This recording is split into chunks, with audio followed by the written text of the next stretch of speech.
Curfew जेवो माहोल सर्जायो छे।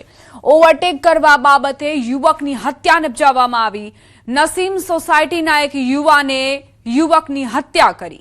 मृतकने पगमां छरी मारवामां आवी हती। बेकोम वच्चे माथाकूट थता मामलो उग्र बन्यो। घटना बाद समग्र पंथक पोलीस छावणीमां फेरवाયું છે। ધંધુકા સર્કલ વિસ્તારમાં ભારે આગની જેવી સ્થિતિ સર્જાઈ છે। હત્યા બાદ અનેક જગ્યાએ તોડફોડ, આગચંપીના બનાવ બન્યા। અનેક દુકાનો અને વાહનોમાં આગ લગાવવામાં આવી। એસપી, ડીવાયએસપી, પીઆઈ સહિતનો પોલીસ કાફલો ખડકાયો છે। સમગ્ર ગામમાં પેટ્રોલિંગ શરૂ કરવામાં આવ્યું છે। આરોપીની પોલીસે ધરપકડ કરી। પરિસ્થિતિ વણસે નહીં તે માટે સતત નજર રાખવામાં આવી રહી છે। ધંધુકામાં હત્યાનો બનાવ ગાડી ઓવરટેક કરવા બાબતે બબાલ થઈ હતી, જેમાં યુવકની કરપીણ હત્યા કરવામાં આવી છે અને હવે આ વિવાદ વધુ ઉગ્ર બનતો જઈ રહ્યો છે। દુકાનોમાં આગ લગાવવામાં આવી રહી છે। તોડફોડના બનાવ સામે આવ્યા છે। વાહનોમાં પણ તોડફોડ કરાઈ છે। આગ લગાવી દેવાના બનાવ બન્યા છે। दूर दूरथी धुमाड़ाना गोटे गोटा जोई शकाय छे। संवाददाता ऋत्विज जोड़ाई गया छे વધુ જાણકારી સાથે। ऋत्विज, आ દ્રશ્યો में જોઈ રહ્યા છે ધંધુકાના, કયા કારણોસર આગના બનાવ બન્યા છે?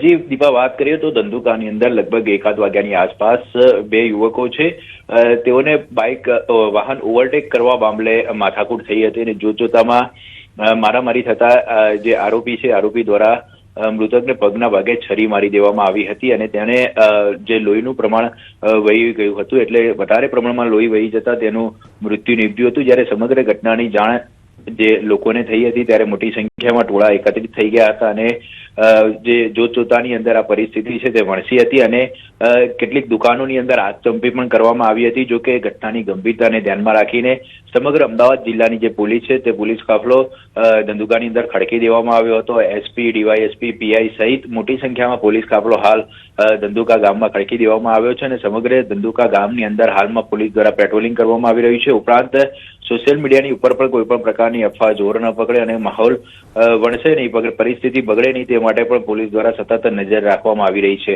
અને હાલમાં પણ ઉચ્ચ પોલીસ અધિકારીઓ દ્વારા સતત અપીલ કરવામાં આવી રહી છે કે કોઈ પણ અફવામાં આવું નહીં અને જે શહેરની અંદર જે ગામની અંદર હાલમાં શાંતિપૂર્ણ માહોલ છે પરંતુ કોઈ પણ પ્રકારનો અનિચ્છનીય બનાવ ન બને તેની તકેદારીના ભાગરૂપે અલગ અલગ ટીમો બનાવીને અલગ અલગ વિસ્તારોની અંદર હાલ પેટ્રોલિંગ કરવામાં આવી રહ્યું છે। ઋત્વિજ, આ જે વિવાદ છે તેની શરૂઆત ક્યારે થઈ હતી? શું બપોરના સમય દરમિયાન જ ઓવરટેક બાબતે આ બંને યુવકો વચ્ચે બબાલ થઈ અને ત્યારબાદ મામલાએ વધુ બિચક્યો હતો? लगभग 1 वाग्यानी आसपासनो आ बनाव होवानुं हालमां जाणवा मळी रह्युं छे અને જે બંને યુવકો હતા આરોપી અને મૃતક તે બંને વચ્ચે વાહન ઓવરટેક કરવા મામલે બોલાચાલી ઝઘડો થયો હતો અને ત્યારબાદ આખી આ પરિસ્થિતિ છે તે સર્જાઈ હતી। જો કે જે ઘટનાની ગંભીરતાને ધ્યાનમાં રાખીને ગામની અંદર અન્ય કોઈ પણ પ્રકારનો અનિચ્છનીય બનાવ ન બને અને કોઈ પણ પ્રકારની અફવા જોર ન પકડે તેની તકેદારીના ભાગરૂપે હાલમાં પોલીસ દ્વારા સતત પેટ્રોલિંગ રાખવામાં આવી રહ્યું છે। ઉપરાંત સોશિયલ મીડિયા પર વોચ રાખવામાં આવી રહી છે। ઋત્વિજ, અત્યાર સુધી એ જાણકારી મળી છે કે કયા કયા એવા અસામાજિક તત્વો હતા કે જેમણે આ તોડફોડ કરી છે? કારણ કે ઘણા એવા રસ્તામાં બનાવ જોવા મળ્યા છે કે જ્યાં તોડફોડ કરવામાં આવી હોય, વાહનો સળગાવી દેવામાં આવ્યા હોય, દુકાનોને આગ લગાડી દેવામાં આવી હોય। દીપા, જયારે આ બનાવ બન્યો હતો ત્યારે જે બે જૂથ છે તે એકત્રિત થઈ ગયા હતા। મોટી સંખ્યામાં બંને જૂથના લોકો એકત્રિત થઈ ગયા હતા અને તે જોતજોતાની અંદર આ પ્રકારનો બનાવ બન્યો છે। લગભગ જે કેટલીક દુકાનો છે તેમાં આગચંપીના બનાવો પણ કરવામાં આવ્યા હતા। એટલે હાલમાં તો જે પોલીસની પ્રાથમિકતા રહેલી છે તે ગામની અંદર બિલકુલ શાંતિપૂર્ણ માહોલ બને તે પ્રકારની પોલીસની પ્રાથમિકતા રહેલી છે। એટલે પોલીસ હાલમાં કોઈ પણ પ્રકારનો વધુ અનિચ્છનીય બનાવ ન બને તેની તકેદારીના ભાગરૂપે હાલમાં પેટ્રોલિંગ કરી રહી છે। ત્યારબાદ પોલીસ દ્વારા તપાસ કરવામાં આવશે કે આખરે આ જે આગચંપીના બનાવો છે અથવા તો જે અન્ય બનાવ બન્યા છે તો તેની અંદર કોણ કોણ સામેલ છે તેઓની સામે પણ પોલીસ દ્વારા કાયદેસરની કાર્યવાહી કરવામાં આવશે। પરંતુ પ્રાથમિકતાના ભાગરૂપે હાલમાં પોલીસ દ્વારા સમગ્ર ગામની અંદર પેટ્રોલિંગ કરવામાં આવી રહ્યું છે અને શાંતિપૂર્ણ માહોલ બની રહે તે માટેના પ્રયત્નો કરવામાં આવી રહ્યા છે। ઋત્વિજ, પ્રાથમિક જાણકારી શું પ્રાપ્ત થઈ છે કે આ યુવકનું મોત આખરે કયા સંજોગોમાં થયું? શું તેને તાત્કાલિક હોસ્પિટલ નહોતો લઈ જવામાં આવતો કે શું બન્યું હતું? जी बात करें दीपा तो आज समग्र मामलो है तपासनो विषय है। पोस्टमोर्टमनो रिपोर्ट आया बाद हकीकत जाणवा मळशे कि आखरे कया कारणोसर જે યુવકનું મૃત્યુ થયું છે, પરંતુ તેને જે પગના ભાગે છરી મારવામાં આવી હતી ને ત્યારબાદ તેનું મૃત્યુ થયું હોવાનું હાલમાં પ્રાથમિક જાણવા મળી રહ્યું છે.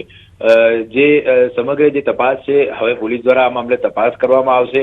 આખરે કયા કારણોસર આ બનાવ બન્યો હતો, કેટલા લોકો સામેલ હતા, કઈ રીતે આખી જે પરિસ્થિતિ વણસી હતી, તો તે સમગ્ર બાબતો છે તે પોલીસ તપાસનો વિષય છે. કેટલાક જે વિડીયો છે તે પણ વાયરલ થયા હતા. ઉપરાંત જે આસપાસના સીસીટીવી ફૂટેજ છે તે પણ પોલીસ દ્વારા મેળવવામાં આવશે. એટલે આ સમગ્ર મામલે હવે જ્યારે પોલીસ તપાસ કરે છે ત્યારબાદ અન્ય કેટલીક હકીકતો છે તે સામે આવી શકે છે. ઋત્વિજ, નસીમ સોસાયટીનો યુવક છે તેની સાથે માથાકૂટ થઈ હતી, જે મૃતક છે તેની, તો આ સોસાયટીની આસપાસના વિસ્તારમાં જ આ પ્રકારે આગચંપીના બનાવ બન્યા છે. દીપા, વાત કરીએ તો જે બનાવ બન્યો હતો ત્યારબાદ જે બંને કોમના લોકો છે તે એકત્રિત થઈ ગયા હતા. એટલે મોટી સંખ્યામાં લોકો એકત્રિત થઈ ગયા હતા અને જે બનાવથી નજીકના વિસ્તારોની અંદર જ આ આગચંપીના જે બનાવો બનવા પામ્યા છે. એટલે હાલમાં જે પોલીસ દ્વારા સતત જે જગ્યાએ આ બનાવ બન્યો હતો, ઉપરાંત જે આ મૃતક અને આરોપીનું રહેણાંક વિસ્તાર છે ત્યાં પણ પોલીસ દ્વારા સતત પેટ્રોલિંગ કરવામાં આવી રહ્યું છે. મોટી સંખ્યામાં પોલીસ કાફલો તૈનાત કરી દેવામાં આવ્યો છે, કારણ કે જિલ્લા જે પોલીસ અધિક્ષક સહિત એટલે અધિકારીઓ છે, ડીવાયએસપી, પીઆઈ, આ તમામ અધિકારીઓ છે તે ઘટના સ્થળ પર હાલ તૈનાત કરી દેવામાં આવ્યા છે અને તેમના સુપરવિઝન હેઠળ આખો આ બંદોબસ્ત ગોઠવવામાં આવ્યો છે. એટલે પોલીસ હાલમાં એ જ પ્રાથમિકતા આપી રહી છે કે ગામની અંદર અન્ય કોઈ પણ પ્રકારનો બનાવ ન બને અને પરિસ્થિતિ વણસે નહીં, કારણ કે જ્યારે પણ આ પ્રકારના બનાવો બનતા હોય છે ત્યારે મોટાભાગે કેટલીક અફવાઓને ધ્યાનમાં રાખીને લોકો આ અફવાઓની અંદર આવી જતા હોય છે અને ક્યાંક ને ક્યાંક એવા ગંભીર બનાવોને અંજામ આપી દેતા હોય છે. એટલે હાલમાં પોલીસની જે પ્રાથમિકતા રહેલી છે તે ગામની અંદર બિલકુલ શાંતિપૂર્ણ માહોલ સર્જાય તે માટેની છે. ઋત્વિજ, આ દ્રશ્યો પરથી એવું લાગે છે કે સંવેદનશીલતાનો આ ગંભીર મામલો છે. પોલીસ માટે પડકાર એ કે આ જે સ્થિતિ છે તેને કાબુમાં રાખવી અને ફરી એક વખત બંને જૂથ સામસામે ન આવે. ચોક્કસથી, કારણ કે આ જે મામલો હતો ખૂબ જ ગંભીર મામલો હતો અને તે જ ગંભીરતાને ધ્યાનમાં રાખીને જ્યારે પણ આ બનાવની જાણ થઈ હતી ત્યારે તુરંત જ જે જિલ્લા પોલીસ વડા છે તે પોતે એલસીબી, એસઓજી, આ ઉપરાંત જે ધંધુકાની આસપાસના જે ડિવિઝનમાં લગતા જે તમામ પોલીસ સ્ટેશન છે, નજીકના જે પોલીસ સ્ટેશનના જે તમામ સ્ટાફને તાત્કાલિક રીતે તે ધંધુકા બોલાવી લેવામાં આવ્યા હતા, જેથી કરીને જો કોઈ પણ પ્રકારનો અનિચ્છનીય બનાવ બને છે અથવા તો પરિસ્થિતિ મળશે છે તો પોલીસ દ્વારા તુરંત જ તેને કાબુમાં લઈ શકાય. કારણ કે જ્યારે પણ આ પ્રકારના બનાવો બનતા હોય છે ત્યારે મોટાભાગે જે લોકો હોય છે તેઓની અંદર ચોક્કસથી રોષ જોવા મળતો હોય છે અને તે રોષના ભાગરૂપે કોઈ પણ બનાવને અંજામ આપી દેતા હોય છે. એટલે જો મોટી સંખ્યામાં પોલીસ કાફલો તૈનાત હોય તો કોઈ પણ પ્રકારનો બનાવ બનતા અટકાવી શકાય અને તેની તકેદારીના ભાગરૂપે પોલીસ દ્વારા આ પહેલેથી જ બંદોબસ્ત તૈનાત કરી દેવામાં આવ્યો હતો. એટલે જે બનાવો બની ચૂક્યા છે તે બનાવની અંદર કોઈ પણ સામેલ હતું, કોઈના દ્વારા ઉશ્કેરણી હતી કે કેમ, આ તમામ બાબતો છે તેની તપાસ તો કરવામાં આવશે, પરંતુ હાલમાં જે આસપાસના જે જિલ્લા પોલીસ છે તેની જે ઋત્વિજ, આપ જોડાયેલા રહેજો અમારી સાથે. કાળુભાઈ ડાભી જોડાયા છે, ધારાસભ્ય. કાળુભાઈ, આ જે અત્યારની સ્થિતિ છે તમને શું વિગતો પ્રાપ્ત થઈ છે? પ્રાથમિક જાણકારી તમારી પાસે શું હોઈ શકે? હું ધોલેરા વિસ્તારમાં અમારા ચૂંટણીના પ્રચારના કામે હતો. મને ફોન આવ્યો કે ધંધુકામાં આવો એક બનાવ બની ગયો છે. એટલે તાત્કાલિક હું પહેલા તો હોસ્પિટલ ઉપર આવ્યો. ત્યાં એક યુવાનનું મૃત્યુ થયું છે, મર્ડર થયું છે. તેના પછી સમાજના સૌ આગેવાનોને મેં શાંતિની અપીલ કરી છે. સાથે સાથે જિલ્લાની પોલીસ પણ અહીં આવી ગયા છે, આપણા એસપી સાહેબ પણ છે અને સમાજના આગેવાનો સાથે અમારી બેઠક અત્યારે પૂર્ણ થઈ છે. અત્યારે હાલ શાંતિનો માહોલ છે. કાળુભાઈ, જે બંને જૂથો છે તેમને તમે શું અપીલ કરશો? કારણ કે આ જે દ્રશ્યો અમે જોઈ રહ્યા છીએ ખૂબ જ ગંભીર આ દ્રશ્યો છે. ક્યાંક આગ ચાંપી દેવામાં આવી છે, વાહનોમાં તોડફોડ, દુકાનોને આગ લગાડી દેવામાં આવી છે. એટલે અત્યારે પણ આ જે સ્થિતિ છે તે ગંભીર છે. સ્વાભાવિક છે, આવો બનાવ જયારે બને ત્યારે યુવાનો આક્રોશમાં હોય, પરંતુ હવે કોઈ એવો વિષય નથી. શાંતિની અપીલ અમારી બધાએ સાંભળી છે અને હાલ શાંતિનો માહોલ જળવાઈ રહ્યો. કાળુભાઈ, તમારી કોઈ વાતચીત થઈ છે મૃતકના પરિવાર સાથે? તેમનું શું કહેવું છે? શું કોઈ અંગત અદાવત હતી? એમની સાથે અમારે બેઠક થઈ ગઈ. તેમની સાથે કોઈ જ વાતચીત નથી થઈ? મેડમ, અત્યારે હાલ અમારી એક મીટિંગ પણ ચાલે છે, તો હવે કોઈ ચિંતાનો વિષય નથી. પોલીસે તમને કોઈ અપડેટ આપ્યા છે? પોલીસે કઈ રીતે સ્થિતિ પર કાબુ મેળવ્યો છે? કાળુભાઈ, પોલીસે તમને કોઈ અપડેટ આપ્યા છે? શું સ્થિતિ છે અત્યારની? આભાર કાળુભાઈ અમારી સાથે વાતચીત કરવા માટે. તો કાળુભાઈ એનું કહેવું છે કે હજુ સુધી પરિવાર સાથે મારી વાતચીત નથી થઈ. અમે બેઠકમાં વ્યસ્ત છીએ. આશા રાખીએ કે તેઓ ઝડપથી મૃતકના પરિવારજનો સાથે વાતચીત કરે. સંવાદદાતા ઋત્વિજ જોડાયેલા છે. ઋત્વિજ, ધારાસભ્ય કાળુભાઈનું કહેવું છે કે અત્યારે સ્થિતિ નિયંત્રણમાં છે. અત્યારે પોલીસ છાવણીમાં આખો વિસ્તાર તબદીલ થઈ ગયો છે, પરંતુ સવાલ એ કે જ્યારે આગ લગાડવામાં આવી તે દરમિયાન પોલીસ આખરે કેમ ન પહોંચી? કારણ કે જે દ્રશ્યો સામે આવી રહ્યા છે તે ખૂબ જ ગંભીર છે.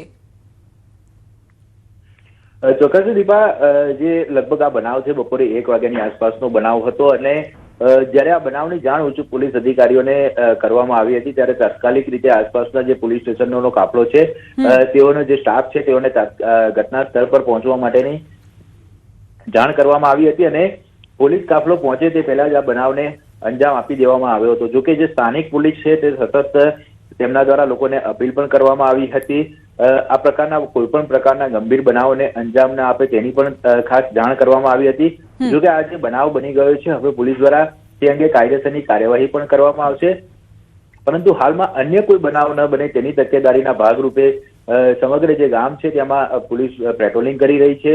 ઉપરાંત જે અસામાજિક તત્વો છે તેઓની સામે પણ પોલીસ દ્વારા આગામી દિવસોની અંદર કાર્યવાહી કરવામાં આવશે, કારણ કે જે સીસીટીવી ફૂટેજ છે વિડીયોની અંદર પણ ક્યાંક ને ક્યાંક આ તમામ લોકોની ઓળખ પણ થઈ શકે છે અને ત્યારબાદ આગળની જે કાર્યવાહી છે તે પોલીસ કરશે. ઋત્વિજ, કાળુભાઈનું એમ પણ કહેવું હતું કે રોષ હોય સ્વાભાવિક છે, પરંતુ તેમણે કોઈ સ્ટ્રિક્ટ એવું નિવેદન નથી આપ્યું એક ધારાસભ્યની રીતે કે આ રીતે જાહેર સંપત્તિને નુકસાન પહોંચાડવું, આ રીતે આગ લગાડી દેવી, કોઈ પણ વેપારીઓને નુકસાન પહોંચે એ રીતના કૃત્ય કરવા. એટલે ધારાસભ્યને પણ કડક નિવેદન આપવું પડશે આમાં. આભાર ઋત્વિજ જાણકારી આપવા માટે. બે કોમ વચ્ચે માથાકૂટ મામલો વધુ ઉગ્ર બન્યો છે. આ ઘટનાની શરૂઆત ત્યારથી થઈ કે જ્યારે એક યુવકને કરપીણ મોત આપવામાં આવ્યું, તેની હત્યા કરવામાં આવી.